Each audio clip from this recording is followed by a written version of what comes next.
asalaamaaleykum wa rahmatullahi wa barakaatuhu mbokk yi fi ngeen seen ni ci suñu ginnaaw waaye fi nga xam ne foofu lañ denc maam Cheikh Bounama Kounta mi nga xam ne moo fi indi ahlul kunti yu fii ci Ndanxanaar ñu ànd ak alxalifa Cheikh Sidi Khoya Kounta ak Cheikh bu Mohamed Kounta taawu Serigne Bachir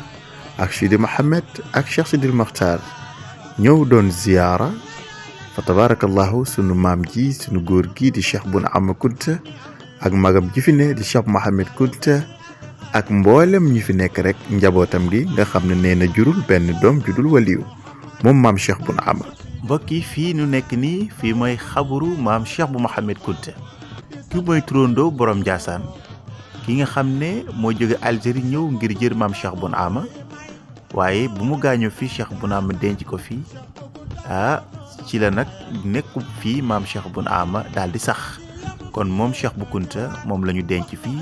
mooy turandoo maam Cheikh bu Mohamed Kounta ca Ndiassane fii nga xam ne fii la bu Kounta jëm fii mooy bërëbu maam Cheikh Bounama Kounta mbokk yi ci wetu guy gi la ñu denc maam Cheikh Bounama fii la ñu toog nii fa tabarakallahu kii di borom zaawiya bi mooy maam Cheikh Bounama moo ñëw Sénégal en 1800 ci ndigalu Cheikh Sidil Mokhtar al Kunti nga xam ne ba mu ko duggalee xëlwa ak la ci aju yëpp Cheikh Bounama wax ko Cheikh Sidi Mokhtar mu firil ko gént ya ci la Cheikh Bounama ñëw fii ci Sénégal mu tombeek en 1800 mu ñëw fii ci dëkk bi di Ndanxanaar sos ko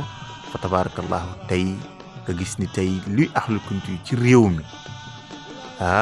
Ndànk Ndiassane sanc Buna Guyet Ndeer Lugge Kër Lamine Lat Menge Saragati Caaxo Mamourlo Dagga fii yëpp njabootu maam Cheikh Bounama nekk fa bërëbam moo nekk nii fa tabarakallahu ñu di ko ziyaara mbokki mu ngi noonu fa tabarakallahu fi nga xam ne foofu lañ nekk noonu di ko ziyaara Cheikh bu Kounta moo nekk noonu Cheikh Sidil Mokhtar moo nekk noonu Sidi Mohamed moo toog noonu fa tabarakallahu fii la njabootu Cheikh Bounama gi nekk mooy tableau yi ngeen seenoon ku ci nekk ñu bind ci turam fa tabarakallahu gis niñ ko defaree niñ ko liggéeyee alhamdulilah fii mooy Ndanxanaar fii mooy dëkk ahlul kunti bi nga xam ne moo njëkk a sosu ci réew mi kon mu ngi doon ziyaare nañ ba pare fa tabarakallahu Cheikh Sid al Khalifa Cheikh Sidi Khoya ngeen di gis noonu fa tabarakallahu mooy joxoñ noonu bu Kounta moo ci topp noonu Cheikh Sidil Mokhtar moo nekk na le fa tabarakallahu fi ngeen seen noonu ci wetu guy gi foofu mooy bërëbu maam Cheikh Bounama Kounta fa tabarakallahu mu ngi noonu kon mbokk yi ñu ngi leen di ziyaar bu baax di leen sax di leen gërëm wasalaamualeykum wa rahmatullahi wa barakatuhu